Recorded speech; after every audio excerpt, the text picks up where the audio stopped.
can we just confirm that the recording has started?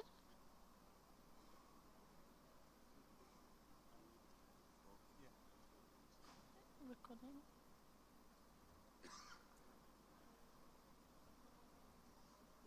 Okay, thank you. My name is Sintra Suknanan. I'm the Vice Chair of the Not-for-Profit Operational Concerns Constituency in the Internet Corporation for Assigned Names and Numbers.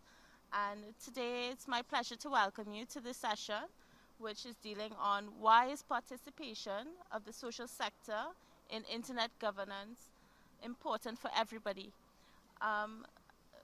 Starting from my right, I'd like to introduce our panelists today. We have William Drake, who is an international fellow and lecturer in the Media Change and Innovation Division of the Institute of Mass Communication and Media Research through the University of Zurich. We have Consulate Ileleji, coordinator of the Gambia YMCA Computer Training Center and Digital Studio.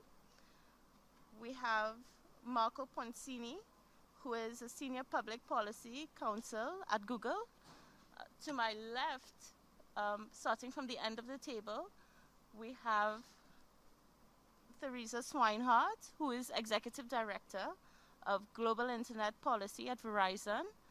We have Hong Shui, who is director of the Institute for Internet Policy and Law at Beijing Normal University. And we have Osman Gunduz, who is president of the Azerbaijan Internet Forum, as well as his associate, Mr. Azar Hazrat. Thank you.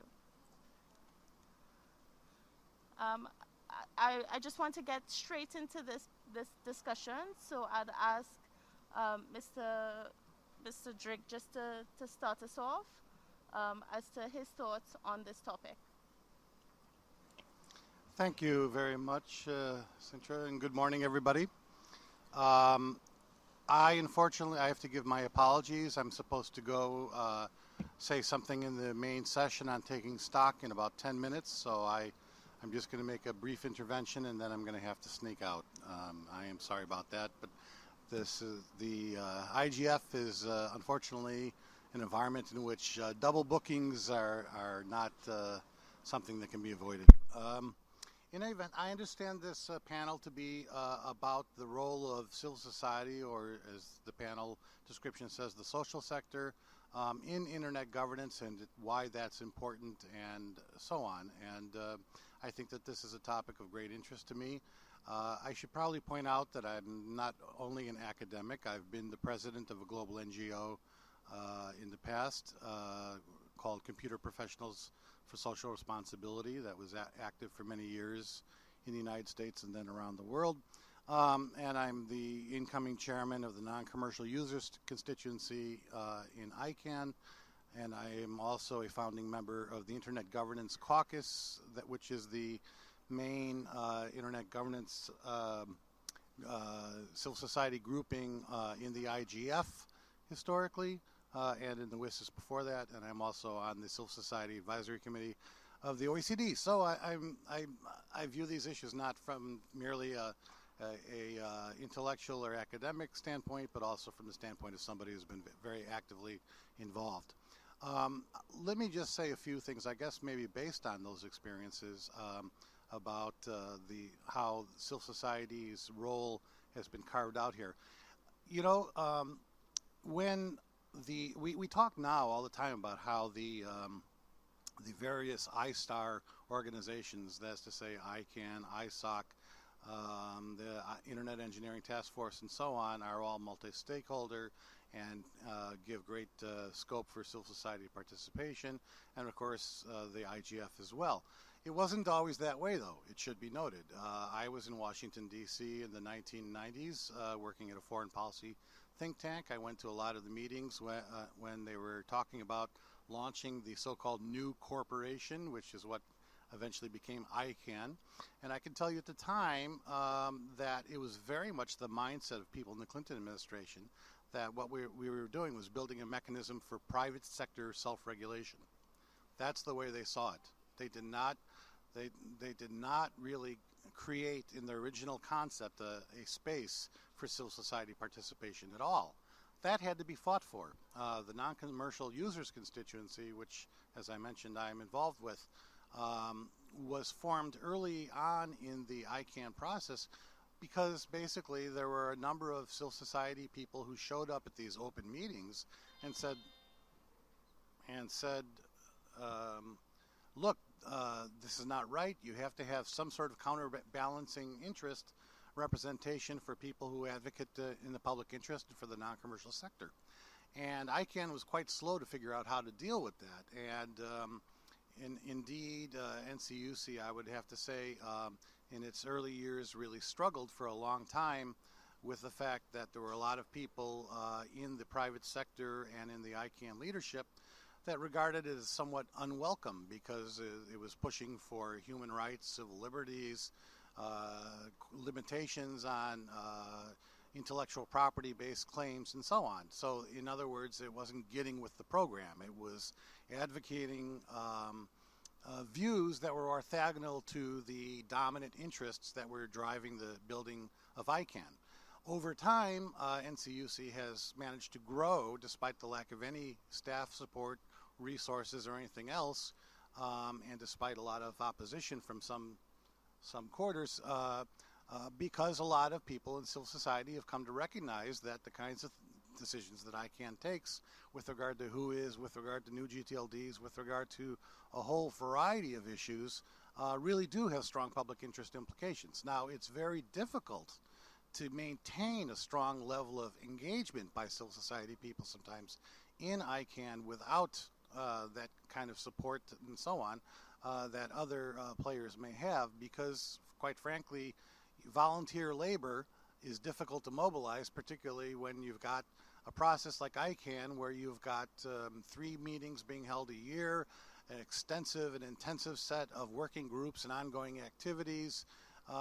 It is true that ICANN has, I think, the best, alongside the IETF, has the best possibilities for remote participation and virtual collaboration of any governance process I've ever seen, and I'm a great supporter of that. Nevertheless, it's a challenge to keep people engaged and interested if they don't see that they're going to actually ever be physically involved in meetings or be able to play any kind of a visible role. So now there has been some change. In recent years, NCUC has grown substantially to over 250 members with strong representation from around the world. And recently, ICANN has been in a position financially to agree to provide support for at least 3 constituency members, our constituency as well as others, to attend each ICANN meeting. So this means now that we can get people to come to meetings, and that gives them some more incentive to engage more. But the point that I'm making is, as much as the structure is formally open to the participation of civil society, it has always been a struggle to maintain that engagement and to get the acceptance that is needed. Nevertheless, NCUC has been very effective in impacting policies in a number of cases, and just recently in the Toronto meeting we had a month ago, we had written to the privacy commissioners in Europe and said, hey, we think the WHOIS provisions being contemplated in the new GTLD program are not consistent with European law, and they came back and said, you're right. And now the Government Advisory Committee is looking at establishing a procedure whereby not just the law enforcement agencies, but also privacy commissioners are consulted in relevant decisions. So there are a number of cases where I can point to where we've been able to have make some difference. In the case of the IGF and the WSIS, the Internet Governance Caucus and other players also had to fight to get established. I was involved throughout the WSIS process, going back to early 2003. I remember initial meetings when we were literally thrown out of the room by governments that did not want civil society representatives to be around. We were constantly challenged, and we had to fight to get the recognition that even though the United Nations had said all stakeholders should be participating, There was no clear map for how you do that in internet governance deliberations, and the WSIS had not really been given a very clear set of instructions about how this should be done. So that meant everything had to be created on the fly. And we built a big coalition, actually, not just the IGC, not just the caucus, but a whole variety of groups that worked together throughout the WSIS process to try to promote public interest values and a people-centered, human rights-based approach to the WSIS negotiations. The IGC was launched in February 2003, and at the time was just a small group of people. We've now grown to, I think, about 150 members and remain sort of the primary vehicle for aggregating civil society interests around the IGF now on a continuing basis. But of course, now that we're not in a decision-making mode, as in WSIS, keeping everybody engaged and forcing everybody to collaborate effectively has been a lot more difficult. In the WSIS, we actually had to come up with responses. Governments had texts. They had negotiating positions, and we had to get up and say in the meetings, no, we oppose this, we support that. So that forced people to collaborate. Now the IGF is different. It's not a decision-making body, and so there's not really as much scope for taking strong positions. We have tended to focus on the procedural issues, maintaining the multi-stakeholder character of the IGF and so on, and trying to improve the overall architecture of the IGF. So these are just two examples, and I guess the main point I would make then, it is clearly recognized, I think, by all parties within the internet-specific institutions, the multi-stakeholder institutions, that civil society's engagement is important and valued, and it's clear that we've been able to make some substantial differences on a number of dimensions that matter. But nevertheless, it is always going to be a challenge to keep civil society people in a position to be able to work effectively to promote their interest because of resource constraints and everything else. This is just inherent in the beast, and there's nothing we can do about it. The last point I would make, it's worth noting again, because sometimes we forget that internet governance is a broad phenomena that doesn't pertain just to names and numbers and critical internet resources. Internet governance actually takes place in a wide variety of related intergovernmental and other types of bodies, private sector bodies. There are global rules for intellectual property, trade and services, privacy, all kinds of other things being created in bodies where the governments that support multi-stakeholderism and civil society participation here do not necessarily want civil society involved. So there are external limitations. I mentioned, for example, the International Telecommunication Union. We know that they have this World Conference in the International Telecommunications coming up. Civil society, effectively, it's almost impossible to participate in the ITU. Now they're making some adjustments and encouraging people to apply for fee waivers to participate, etc. But historically, we've been effectively locked out of that body, and that's pretty significant. And what the important point about this is, when there were proposals from a few countries to try to open the process up to civil society, the industrialized democracies that have so strongly supported civil society engagement here did not support us in the ITU. And so I would suggest to you that sometimes everybody says, oh, we love civil society, we want them involved, et cetera, et cetera, et cetera. But there are certain decision-making processes where, in fact, still we're not really that much encouraged, let's put it that way, to actively engage. So these are things to be dealt with over the long term, and I imagine the rest of the panelists will have interesting things to say about them. ILS, as I say, have to run to the main session, so I will stop there. Thank you very much. Thank you very much, Mr. Drake, for making that intervention. And thank you for your time here. Next, I'd like to move on to Hong Shui so that she can give us some of her thoughts. Oh, thank you very much, Zindra. Thank you for your kind invitation. I think the topic of the workshop is very, very interesting, especially you use the wording social sectors. I guess it's a very important and interesting thinking about participation of non-governmental sectors, participation in internet governance. Oh, this word is not so much used as multi-stakeholders, but it's actually widely accepted in the international community. I do remember about 2 years ago, there was a submission jointly submitted by China, Russia, Uzbekistan, Tajikistan to the Security Council of United Nations on guidelines of security in the internet, on ICT actually.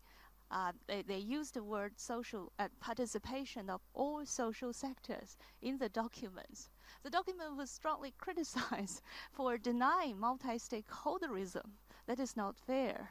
They use the word social sector. That actually they include the meaning of multi-stakeholders, right? The social sectors in plural form.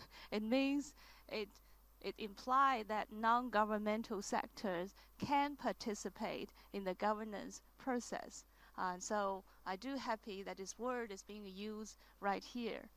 Probably I can share my little experience from Asia Pacific and talk about the participation of small and medium-sized enterprises, the business sector in internet governance, and also civil society from Asia Pacific participation in internet governance.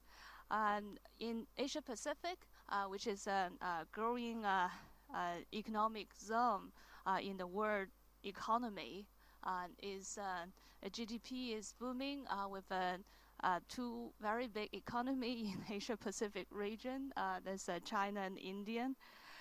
In these emerging economies, we can see the most important and most robust and dynamic part are the small and medium-sized enterprises. They do have a stake in the internet governance. They are stakeholders, but unfortunately, so far, they've been very much marginalized in the decision-making process. I want to use one example on intellectual property law.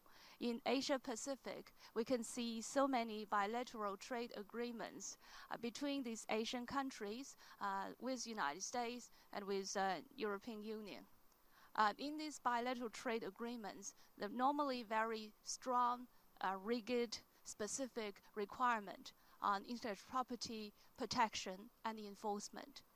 All these provisions will be applied to these Asian countries and will be enforced in these on these small and medium-sized enterprises. They may be startup on the internet. For example, with respect to liability of intermediary liability of these internet service providers, it seems it's pretty clear these big trade partners from either US or Europe, they are crying all the ISPs in this emerging economy to diligently protect the copyright as being transferred through their system. And they've asked all these Asian countries to implement the notice and take down mechanism similar to United States DMCA. This is quite burdensome to small and medium-sized enterprises. These enterprises just began their business. Normally, they don't have a law department or the in-house legal counsels to take care what kind of content is really protected by copyright, and whether those notices from copyright industry should be verified and is really credible. So they tremendously increase their operational cost. So the issue here is that if these small and medium-sized enterprises from Asia would be able to participate the negotiation of these bilateral trade agreements, they will voice their opinion, their concerns. So for the IP enforcement provision, there could be consideration for these small businesses in this region. And what we really concern is what is going on, the negotiation of Trans-Pacific Partnership Agreement, TPPA. It will include almost all the big countries, except China, from Pacific all the way to East Asia. Now from Asia, we have participation of Australia, New Zealand, Brunei, Vietnam, and hopefully in the future with Japan and Korea. So it seems that this will be a world's largest trade zone. It could be established through this arrangement. And in this TPPA, there will be a very long intellectual property chapter, and it seems the chapter is even more strict than many U.S. intellectual property law.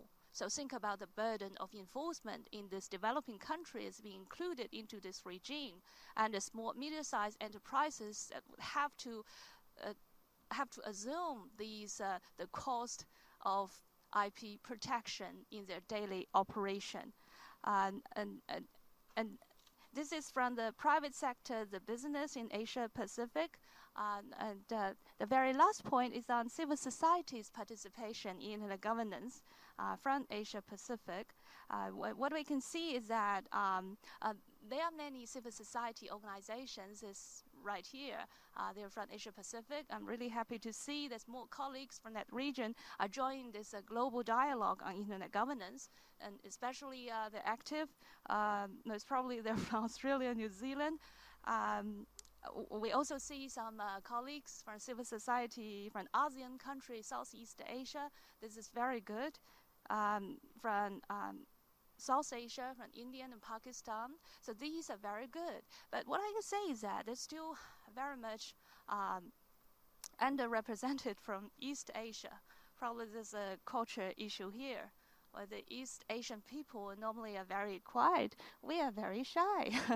So it is difficult to join this very vigorous global debate. I guess many East Asian civil society activists is actually just frightened away by the bloody microphone in this global forum.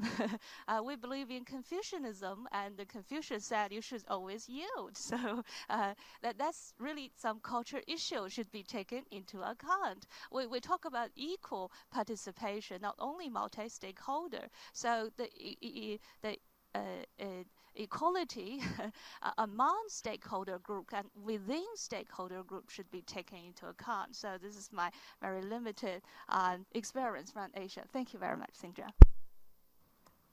Thank you, Hong, for that perspective. We do appreciate you being here.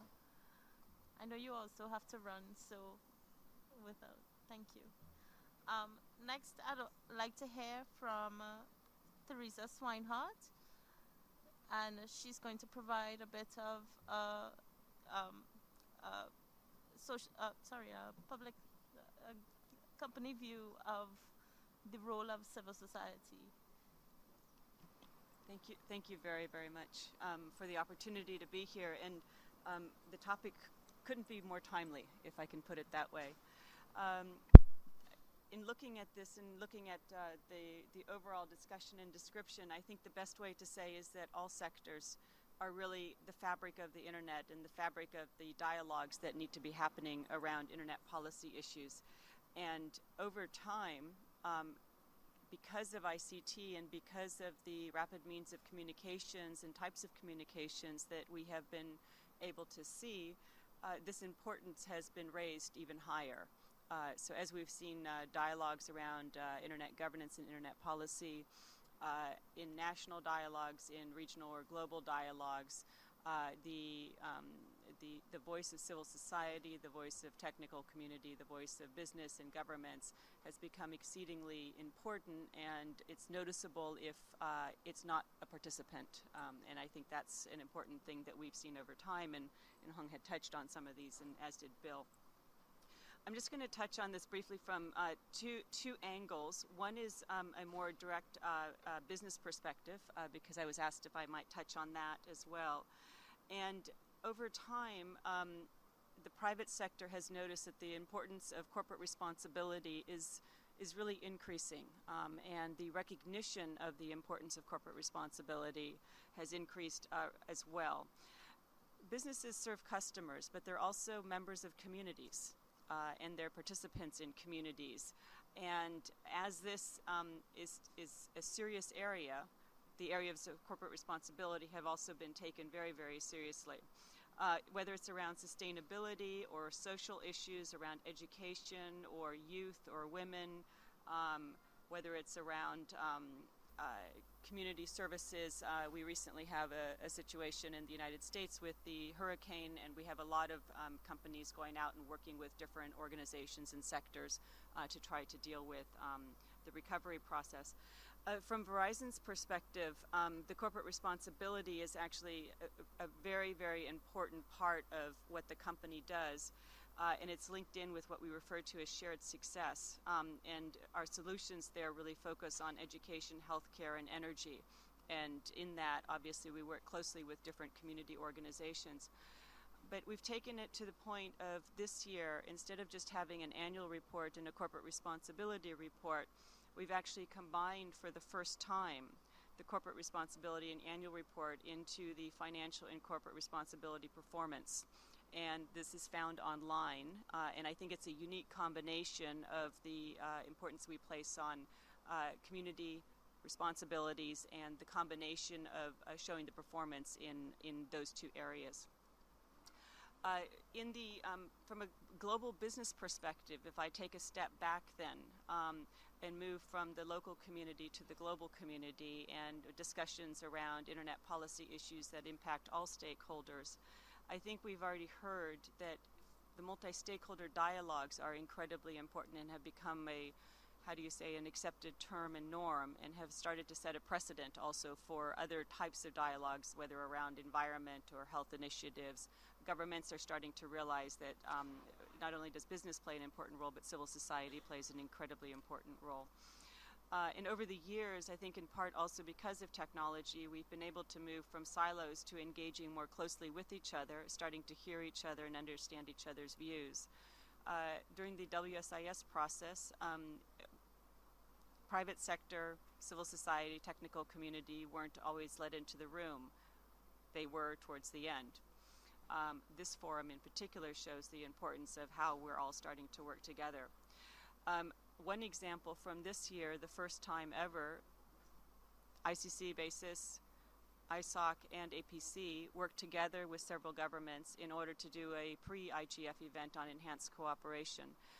It was incredibly important that we had all sectors in this dialogue, and as you know, we've had this theme of enhanced cooperation and how to move forward continuously be discussed through this IGF, in part because of the kickoff at the beginning. Working with all stakeholder groups, though, is not easy. And we've heard some different conversations throughout the course of this event. How do we hear each other? How do we understand where our concerns are?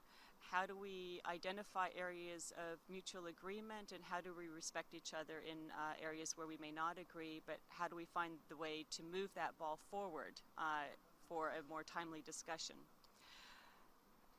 The elements, though, that I think are important and I think have been very highlighted by civil society in particular and have really gained ground are the focus on transparency, accountability, legitimacy, representation. And these are themes that we've seen evolve in the Internet policy dialogues and have brought an important element to the table as we try to reach very good solutions. And I think we've seen some successes around that, whether it's in the dialogues around enhanced cooperation, whether it's in the acceptance of multi-stakeholder models as a concrete ingredient in all dialogues, whether we've seen it around discussions of principles and multi-stakeholder principles, whether we've seen it in discussions around how legislation and regulations are formulated. So from a private sector perspective, the community is not just one company, it's not just one sector, it's not two sectors, it's actually everybody working together to try to find the right solutions and to be heard. And I think the Internet Governance Forum and the Internet Policy Dialogues that we've seen over the years have demonstrated that and have had an impact and ripple effect domestically, regionally, and obviously internationally. So I don't think any one can actually play without the other. Thanks.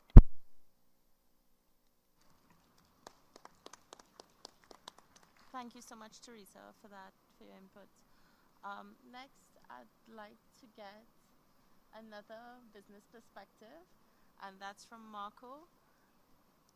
So Marco will give us the Google perspective on things. Thank you very much for inviting me to speak to you today.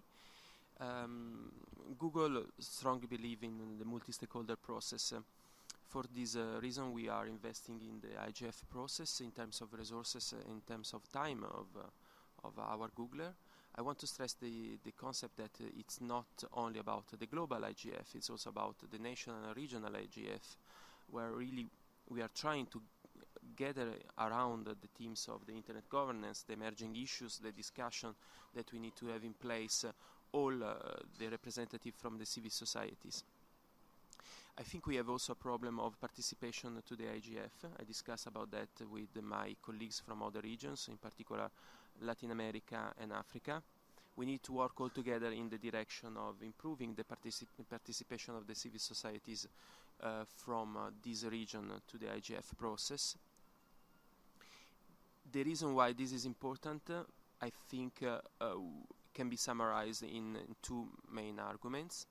First argument is the multi-stakeholder process represent in this moment, for what concerns the internet, but I would like to say also for the future of our societies, the right way to approach governance and discussion of policy issues. This does not mean that government does not have any more role in the policy making. This means that government needs to involve all the stakeholders in the ecosystem, so in the case of the internet, the civil society and the industry in the decision-making process, if they really want to come out with rules and regulations that are effective and also are felt by the parties as friendly. We'd like to take two examples. One was very interesting. The example of from the Asian Pacific region. You know, the impact of possible notice and takedown on small and medium enterprise. We have the same issues in Europe. But talking about Europe, let's talk about ACTA. The main reason why ACTA failed, among the lack of transparency, the probably also the not very effective choice to put together piracy and counterfeiting, but the real reason it was that it was negotiated in closed door, it was negotiated without getting a feedback involving in the decision-making process important interested parties like the industry and the civil society. And since decision-making in the field of the internet governance have a huge impact in the day-to-day life of European and world citizens on their business, on the way to express their opinion, the way they access to the opinions, there is no more other way forward than involving getting feedback from all the interested parties. The second is the second argument that I would like to put forward is that we cannot give for granted that this will be forever. Let's take, for example, other fora where there is not the same approach to involving different parties in the ecosystem. We can mention the WCAG, talking about Europe, the way the European delegation are creating, involving the stakeholder does not include having on board in their delegation to the WCAG 2012 civil society and the industry, and that's not good, because in the moment of the decision making they will lack the opportunity to get a feedback from these important interested parties. What is our commitment in this direction?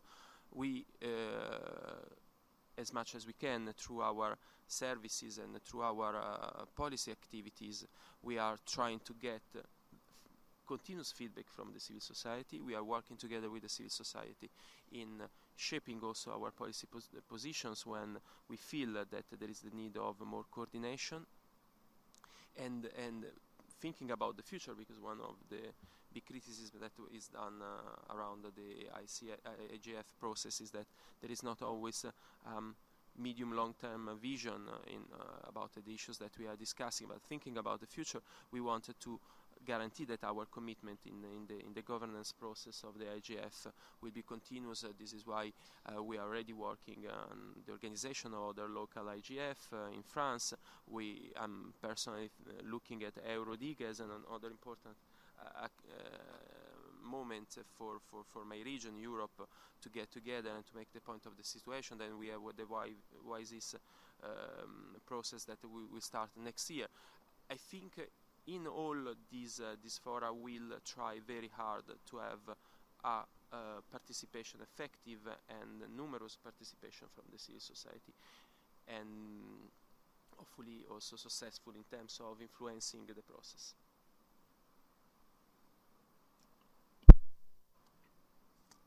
Thank you very much for that. I would like to hear from Mr. Gundis next, and maybe he can share some of the local perspective on the role of the social sector.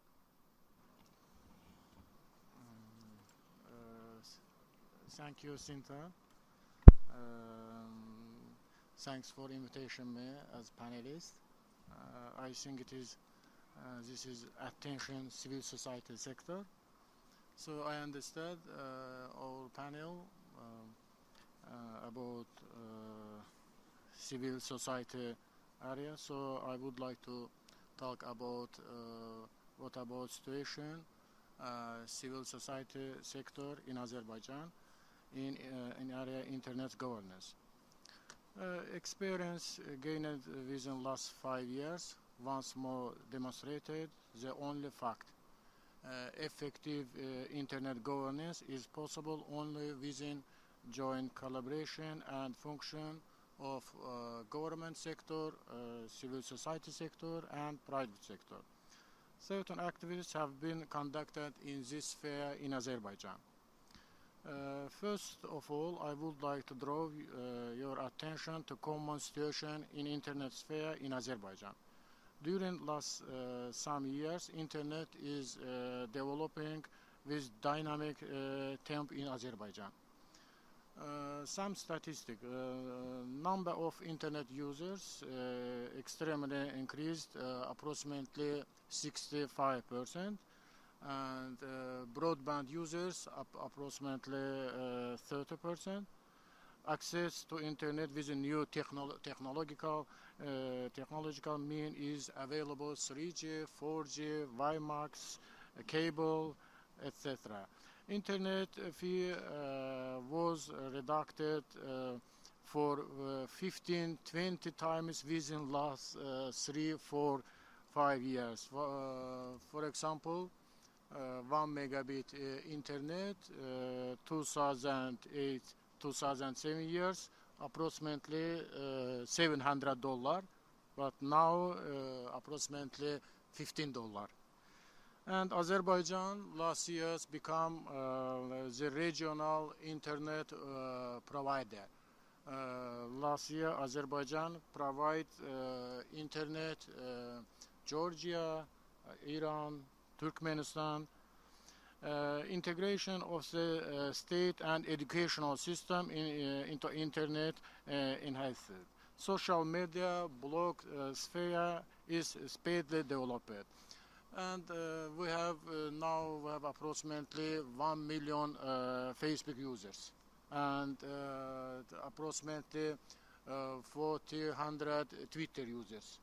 And for example, it last 2008 years, it was approximately 100 of Facebook users. It is positive aspect. Now I would like to describe map, internet governance map in Azerbaijan. For a long time, the government and business sector was very strong in Azerbaijan. Some international bodies played an essential role in establishment of national internet segment. Ministry of Communication and Communication and Information Technology and Special State Security Service. This is main government figures. And private sector, this is Delta Telecom. For a long time, the number of participants from civil society was very small in internet sphere. The most professional body that influence on internet policy in Azerbaijan is Azerbaijan Internet Forum and Multimedia Center. Recently, some youth organization, media and human rights structure, various blogger experts took their place in civil society maps. But influence of these bodies on internet policy is on lower level. Azerbaijan Internet Forum, as presently the activity of this body has possibility to have an influence on internet governance in the country. Achievement and issues in internet governance in Azerbaijan. Last year's activities in Azerbaijan internet increased the level of attention to internet governance. As I note above, not only professional bodies but organizations dealing with media and human rights protection issues started paying great attention to governance issues. Media and human rights organizations had various actions. Before the IGF, Azerbaijan Internet Forum adopted an appeal internet governance in Azerbaijan that is very essential for interested parties of this sphere. Main problems of Azerbaijan Internet were stated in the appeal. Azerbaijan Internet Governance Forum was held on October 2012. Participation of all interested parties was provided in that forum or national forum. There were held discussion of various problems of internet sphere with participating government organization. Civil society is a part of filtration process held in educational system. Civil society has successful activities with the government and private sector on protection of children. Serious public discussions were held. Special resource was prepared our organization. Among the international organizations, OSCE was supported in providing the civil society with the issues of information safety. Civil society, along with their interested parties, took active part on adopting all the law about the updation information. Now I would like to talk about problems. We have in Azerbaijan sphere very main problems about I think it is access area and regulation national domain and online transparency, information safety. There are some different opinions and problems on internet governance between Azerbaijan government and civil society.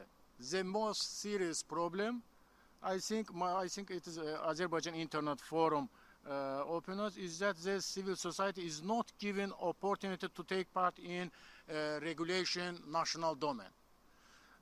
International and local legislation is not observed in Azerbaijan in registration of AZ domain.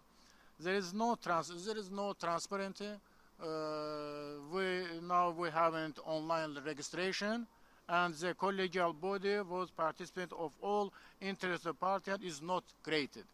The consensus on these issues is not achieved yet, but now continued process with Ministry of Communication about this problem. There is the problem of quality of internet access throughout the nation. Our country, approximately 40% people live in region. But in region, we haven't quality internet, broadband internet. One of the most frequent issues met during the meeting of internet access is related to information safety.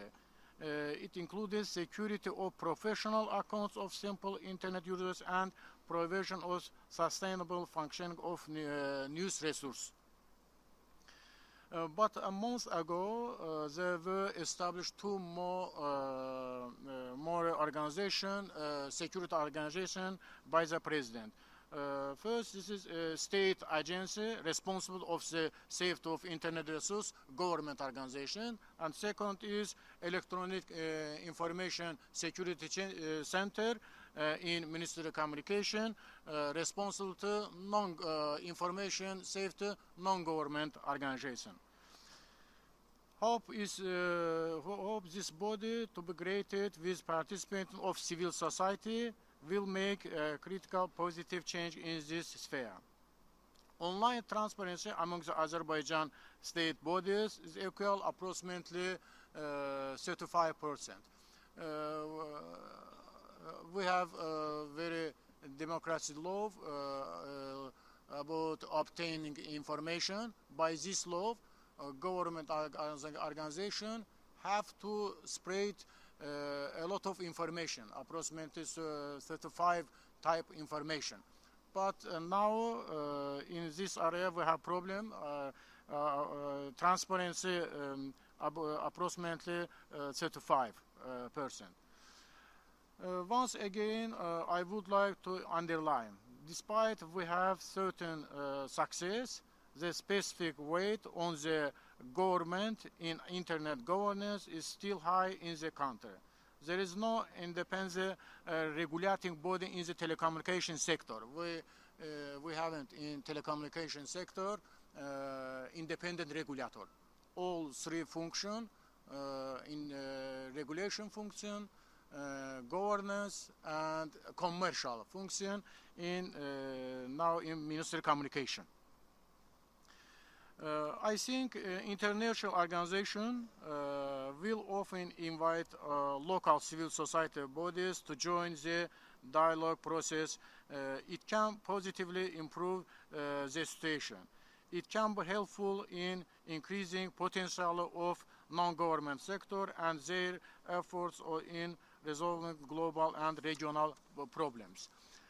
Liberalization of government sector, threat of free and independent competition situation should be kept as the focus of attention for international and local civil society organizations. I think local civil society organizations should become more active in international discussions on internet governance. International bodies should support them in this point. Thank you very much. Thank you very much, Mr. Gundis. Coming up next, I'd like to ask Ponslet if you can just chime in with your perspective coming from the Gambia and also being a member of civil society. Thank you very much, Sintra.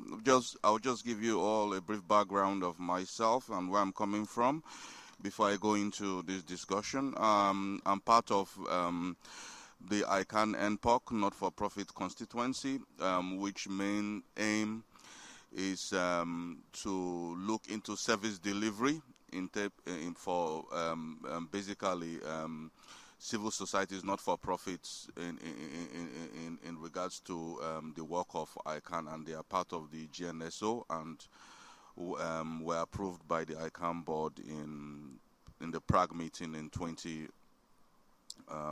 this year, in 2011 or so. I just want to say that apart from being a development person, I'm also the president of the IT Association in the Gambia and work for the YMCA as the IT director in the Gambia. I focus a lot on ICT for development and internet governance, which through the Diplo Foundation I've really got a lot of experience on. When we look at the topic we are talking today in terms of the role of civil societies in internet governance, we should first take a very good realistic check into have civil societies really acted well to make them to be respected. and to make them be respected. I'm saying this because it's something I've been involved in development, and I don't think there's one agency, if you want to know about commitment to volunteerism and being part of the community, than the YMCA.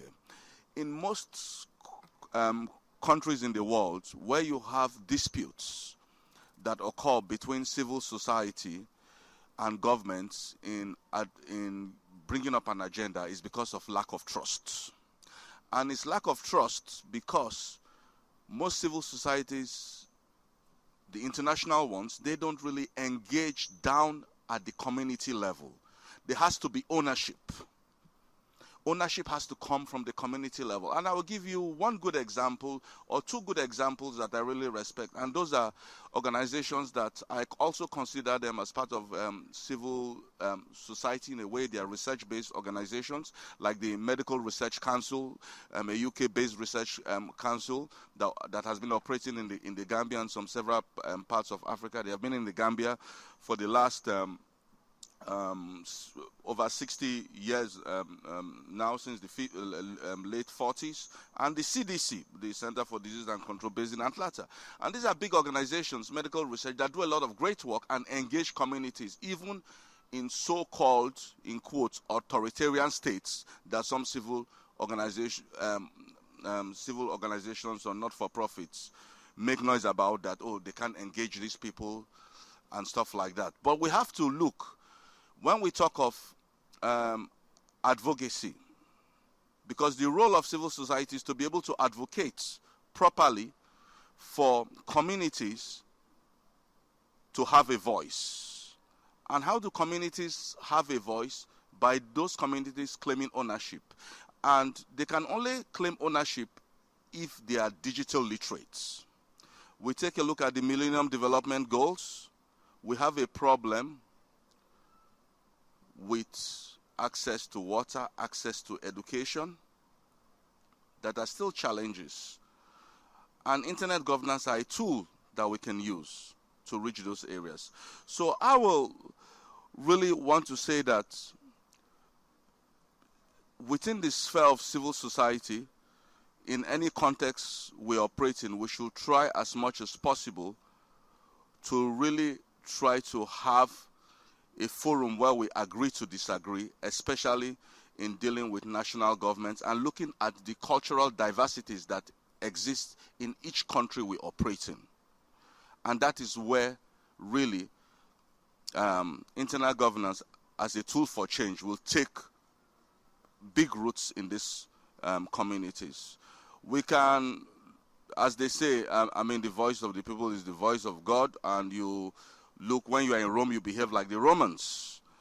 Even though as much as possible we disagree, we have to understand that certain fights are only won when the local people at the ground are able to understand what it actually means. How many civil society movements at grassroots level really even understand about the whole internet ecosystem? So there needs to be more advocacy.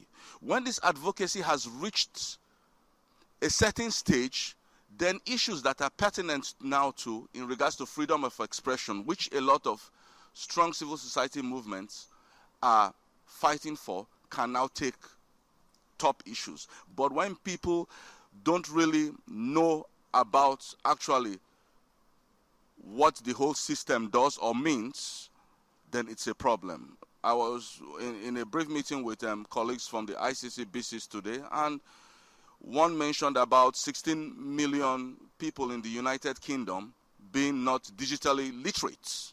I mean, that is the United Kingdom. So you just imagine places like in Africa or in Latin America, all these communities, how many of them that are not digitally literate? If you have 16 million in the UK not digitally literate, which is supposed to be one of the top economies in the world. So our civil society's role should be mainly focused on getting access to the young people who make up the world today to become more digitally literate, to understand how the internet works, how the internet can change their lives, how it can improve education. Today, everybody's talking about Malala. She only started through blogging about the rights for her to have an education in Pakistan as a girl child. That is very important. If every girl child in the world, they are the most marginalized, have an education, they will be the one that will bring the issues of freedom of expression in all parts of the world they live in. Whether they are living in some village in Timbuktu, which people might not know now, some of you might not know, but most of our heritage there has been destroyed by Islamists, but it's because they are not educated. So we have to focus on that as civil society to get this agenda down, digital literacy, making people understand about the internet ecosystem. Then we can move gradually into issues of expression, because issues of expression vary in different contexts. I remember some years ago when the French government banned the hijab in French schools. There was some shout and it stopped. You want to be French? We don't want hijab in the school, whether you're Algerian descent or Tunisian descent. But in my view, it was a breach of those who wanted to wear the hijab of their fundamental human rights. But that's what the French government wanted. And it happened. And it stayed. So if we want to engage as civil society in setting governments that we feel are authoritarian, we have to listen to them and come down to community level and give people who will be the voice. Because you can sit somewhere in London, you can sit in New York or Johannesburg and say what you want to say. But at the end of the day, it's those people on the ground that will make the change. And my focus here is all of us involved, those involved in companies with social responsibility like Google. Google did a great job in Japan during the tsunami with all the technology they provided. Those are things that make change. Those are things that will bridge now the big digital divide that is happening. Before we're talking of accessibility, today is not really accessibility. We are talking of how to use internet as a tool for development. And that should be the focus of social civil society, and then we move into the big issues, depending on the context, in terms of the rights to free speech. Thank you very much.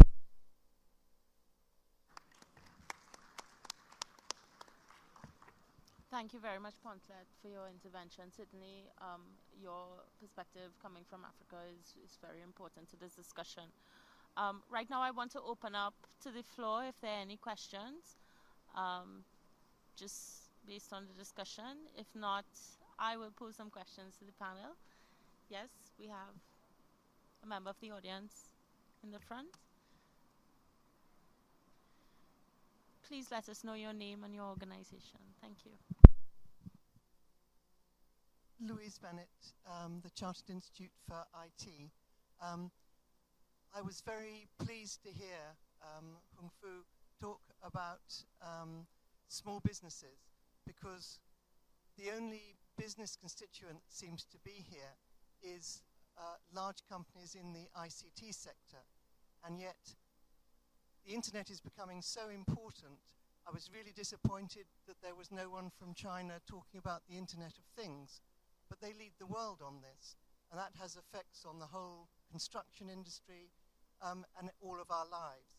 And the same is true for the retail industry. Most people's first transaction online is to buy something, and I feel that the voice that isn't here, that represents a lot of people on the ground and in civil society, is small businesses, businesses from other sectors than the ICT sector, and I'd like to hear the panel's view on that.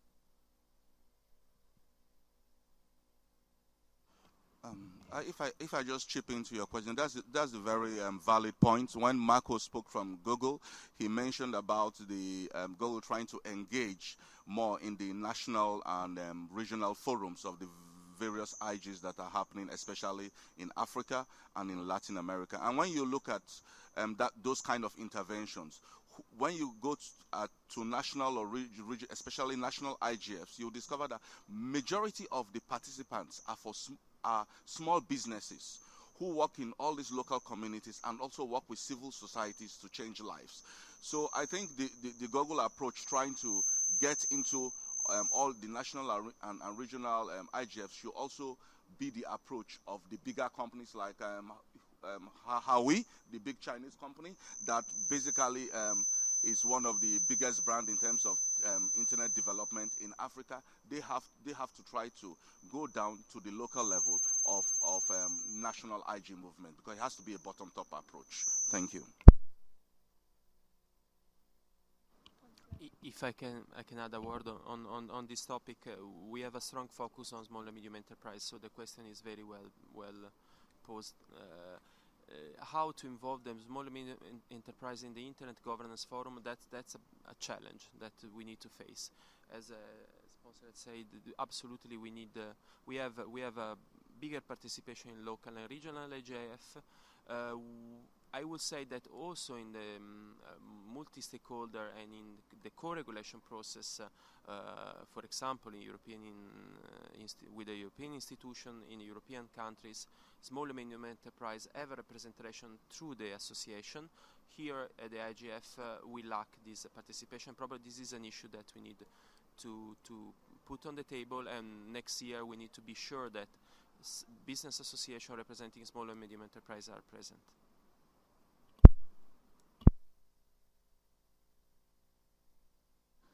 Okay, thank you. There is another question here, and then a couple at the back. Yes, hello. I'm Eric Krier from the National Youth Service in Luxembourg, and I'm representing also the European InSafe network over here. I don't want to continue talking about all those which are not sitting on the panel list, because you gave good contributions, thank you very much.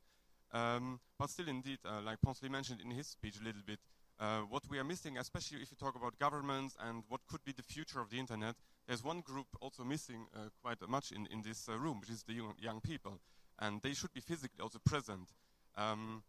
Well, I know myself, since we work on this kind of issue regularly, it's very difficult to get young people coming to such events because it might look a bit boring. Second, it also is very important that they are not just speaking on their own behalf, they must speak about general use issues. And unlike us who 10, 20 and more years work in an ICT field, they of course have a much smaller background about how to work on the issue. But on the other hand, they are the future, so they are going to shape it. They are going to be then on the other side of the panelists in the future. The positive thing is indeed there are panels. There was one yesterday, there's going to be another one now at 11 o'clock where young people are here. So actually some countries do already manage to get them involved and to get them present. Again, I mean, a great forum, but the question will be how can we get them? And really, if we talk about multi-stakeholder, we really have then this mixture where they're on an equal ground, because that's then the thing where I can tell you how it went in the workshops where the young people were leading the panel. They were the ones leading the panel. The industry was present, but it was then again not on equal grounds. And this is maybe what can be a future for IGF, that there are panels which are more on the equal ground. Thank you. I wonder if I can just put Edmund Chung, who is sitting right behind you, on the spot a bit. Edmund is with .Asia, and they have actually done a lot to sponsor youth being here. So Edmund, if you can just share a bit of what .Asia has done and the kind of experience that the youth have had being at this IGF. Thank you. Thank you, Sintra. This is Edmund Chung here. Thank you for putting me on the spot.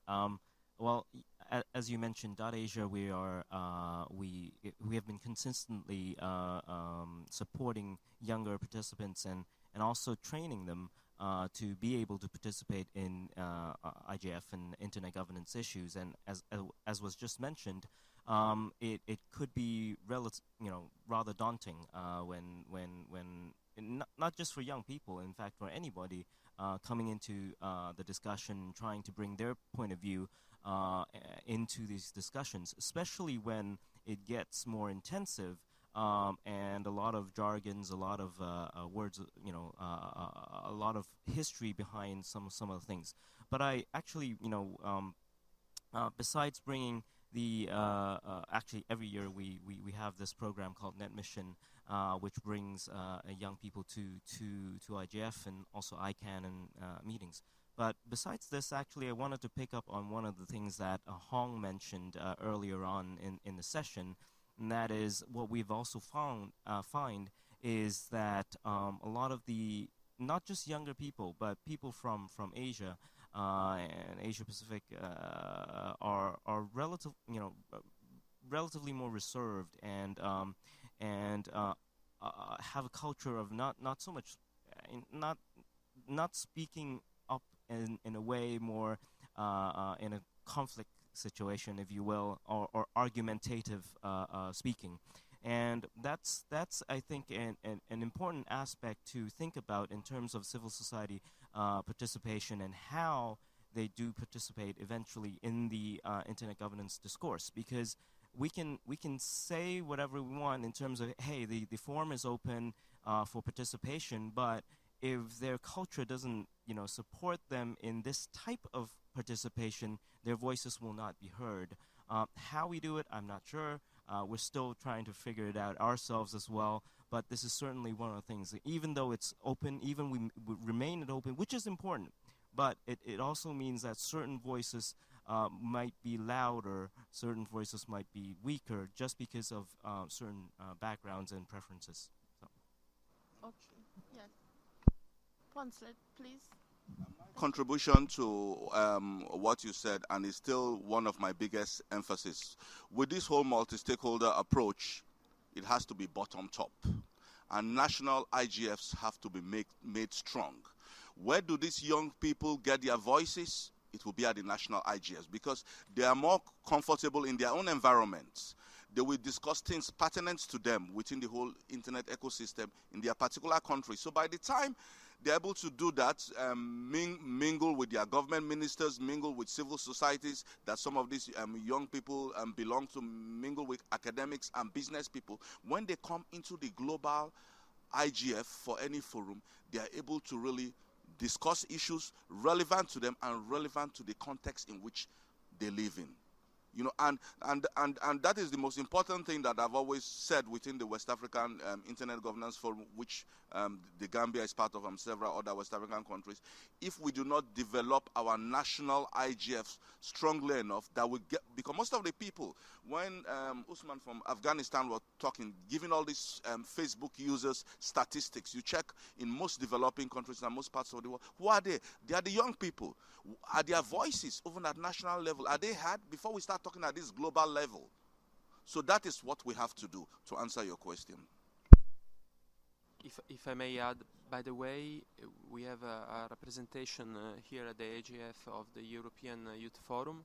They were meeting before the event, and during the event they will do some reporting also from the workshop.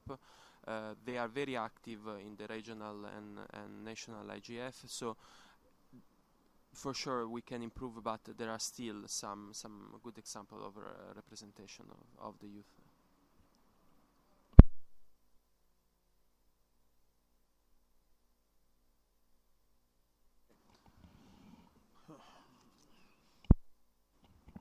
Sorry. Just Osman Gündüz is from Azerbaijan, not from Afghanistan. So no problem. Just in regard to youth participation, just I would like to add to say something, because I saw a lot of young people here around for last 5 years and days.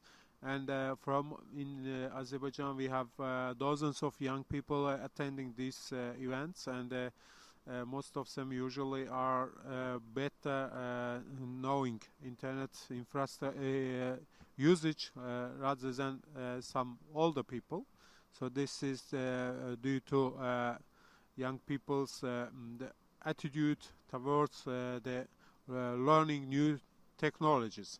So people, of course, the governments or just civil society organizations must do more to engage more young people.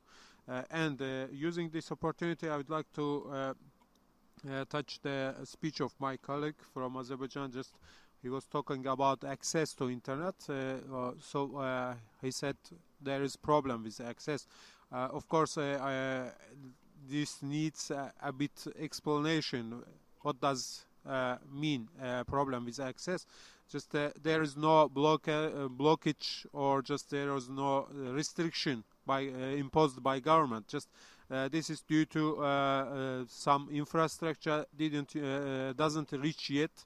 Some high mountainous areas, some villages. So this is not like some kind of censorship or some kind of restriction imposed by government. The government is doing everything just to reach all regions of the country. By the way, all three mobile service operators provide internet services also, and it's reachable everywhere. Thank you.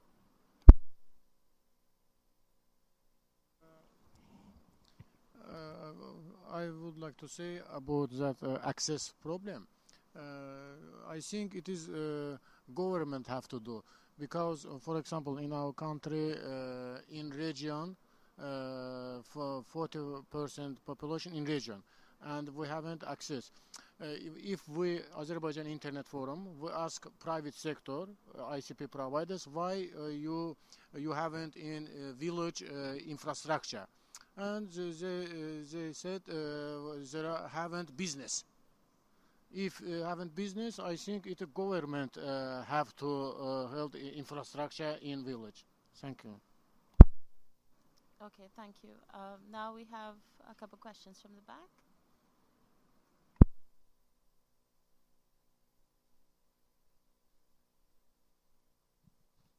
I'm Sarah. I work at a university in Uganda, and I have a few questions. Ponslet, you mentioned something about using ICT as an enabler for development and something about MDGs, but I wanted to hear your views about the people who are deep down in the villages. They are illiterate, they can't even read and write, they don't have access to these ICTs, they live on less than $1 a day. Don't you think they would be more concerned about immediate needs like food, clothing, and shelter?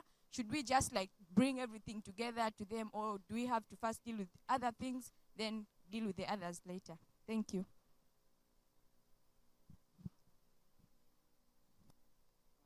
So thank you.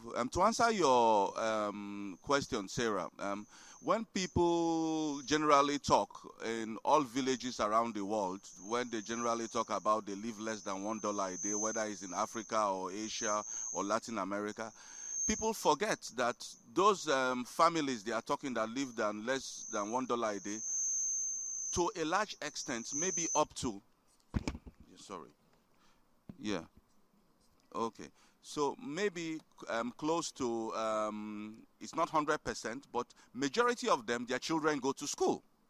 The governments most governments, based on the Millennium Development Goals, have worked hard to try to make sure kids have access to public education. Now, those kids that have access to public education, those are the particular catchment area, because once we bridge them with that digital literacy, their parents invariably get access. So it doesn't have to start from, you look at it as a farmer or in the village, he doesn't have access, but his child is going to school. So that child, we should be able to equip that child, whether through a community telecenter or through somewhere, that he has access to information. And we check in Africa alone what the penetration level of mobile telecoms have done around Africa.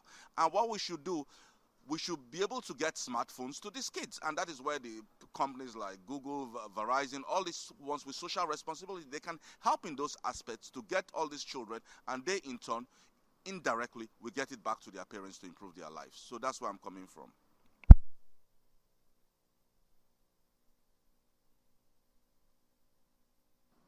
Next question. There was another from the back. Hi. I'm here as part of civil society, and I have just a commentary to remark this session. You have shared experiences about multi-stakeholders participation and the importance of civil society participation in internet governance. All this sounds good, but the final decision will be taken in December in Dubai, and civil society could attend if we are part of the government delegation. These limits are in a strongly way our participation because not all governments are planning to sponsor civil society or add them to their delegation. And if the government does, how much freedom has the civil society? First. And the second, we are discussing governance topic, but finally we won't be part of the important decision because we won't be there as a civil society to show our opinion or our point of view. Who could ensure rights or ideas will be respected? Multi-stakeholders must be present in all decisions taken about internet, and this includes IGF and other meetings or activities or events.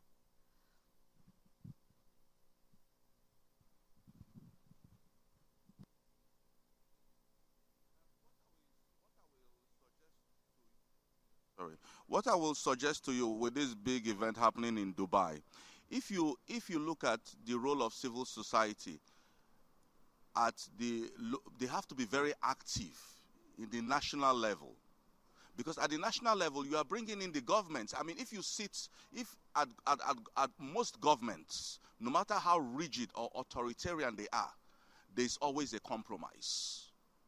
Big companies are operating in China. Everybody talks about China this, China that, but you have all the big major players. They are in China. Despite the restrictions, they operate. So when you talk of even small countries, if at local level, at national level, at the national IGFs, you have all the civil societies being active within the countries they are, because there you have the national regulators that will come in. Even some certain civil societies, and I'm not talking off the record, they don't even know what regulations operate in their countries within their national regulations. So when this doesn't happen, and it's easy here when you hear from colleagues from different parts of the world and talking about civil society, what happens in America with their civil society or in Europe, is different from how they operate in developing countries. So we have to try to bridge that divide, because I don't think most governments and most of the people that in these civil societies that would like to go from, especially in developing countries, if they were really active, the governments will sponsor them. Because one thing I know with a lot of developing countries, like especially like Nigeria and all these big countries, they like to go with a show to make everybody really feel part of the whole process. So our national movements, civil society have to be actively involved from there, and then at this global level, governments will listen more and be more comfortable. I just want to add as well that it's also important for civil society not just to be active, but also to be aware of what is happening. You know, many members of civil society don't know the actual implications of WICIT. You know, so who is to educate them? Is the onus on government to educate civil society, or for civil society to create awareness and to level up as an equal player in the multi-stakeholder model? So it's a bit of a chicken and egg. And yes, I welcome. Well, let's have Marie-Laure first, and then you can respond. Thank you. Thank you.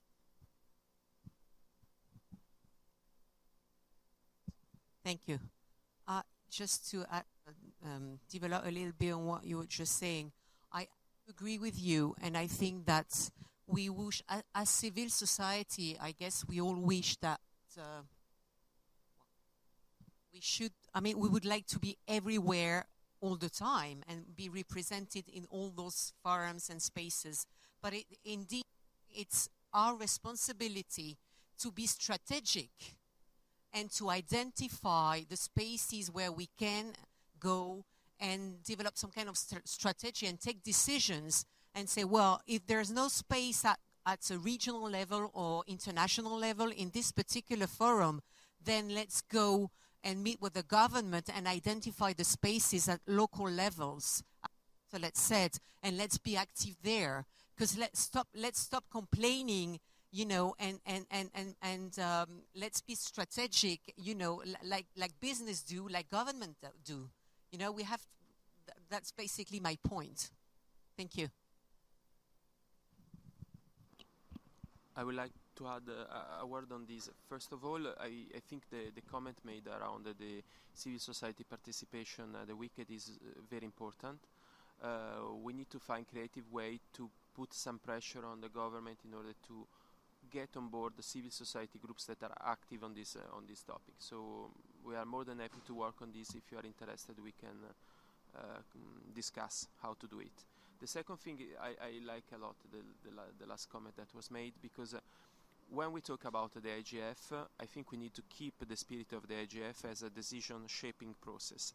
At the same time, there are a lot of other decision-making process and institutions and fora going on in this moment in the world.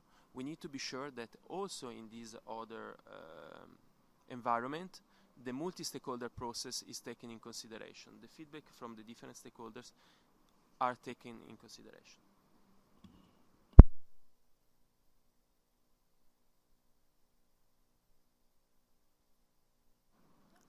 I think there was a question. No?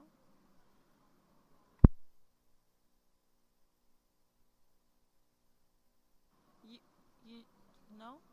Okay. Are there any other questions from the floor? No? Okay. All right. Well, in this case, I'll wrap up. I did enjoy this this panel discussion quite a lot today, including the participation from the audience. I think overall we've come to agreement that social sector input in IG policy is critical, but should not be limited just to ICANN. Instead, it also includes engagement in the legislative process to add to transparent, accountable, and legitimate dialogue.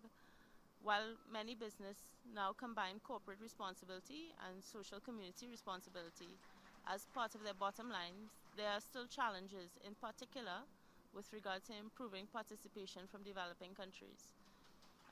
There was also discussion about the role of civil society and social sector in advocacy, education, outreach, access, opportunity creation, particularly with regard to youth and the impoverished. Social sector roles and mandates are quite wide. They cut through many aspects of our lives and deal with many gaps that the government and business cannot fill due to lack of resources and other factors. If there are any other closing views from the panel, please consulate. We'll just take them in line. Thank you. Thank you very much. This discussion is ongoing, and I will say in the spirit of the multi-stakeholder approach, we within civil society should always try to have a compromise, and we should never think governments will push us aside, because they can't push us aside. They know we are equal partners. They know that at the grassroots level, for things to work in any country, it's civil societies that make it happen. And that bridge between civil society and government, when it happens very well at grassroots level, that is what make all these big corporations, the businesses like the Googles, the Verizon, come in and say, okay, we now have a good working environment to be able to put in resources to make things happen. So we should continue to engage and agree to disagree. Thank you. I hope next year to be in a similar panel and discussing about also some steps that we took in the direction of improving the participation and solving some of the issues that we highlighted today. I think civil society sector very important in internet governance area. And I think in developed countries, very great problem. Step by step, the government sector will strongly, but civil society sector not strongly. So I think international organizations and other international structure have to support local civil society sector. Thank you.